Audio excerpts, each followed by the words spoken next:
సంహరణం జగన్మోహన. నువ్వు ఒక మొక్కని దైవకణం, ఎల్లరు మెచ్చిన దివ్య గుణం, లెక్కకు మించిన మంచితనం జగన్మోహన.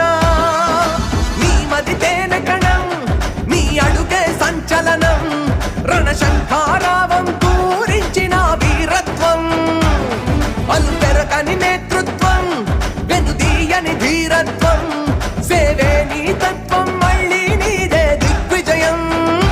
అరరర నువ్వు ఒక దూకిన అగ్నిశరం, అప్పని యుద్ధ సమీకరణం, దుష్ట చతుష్టయ సంహరణం జగన్మోహన.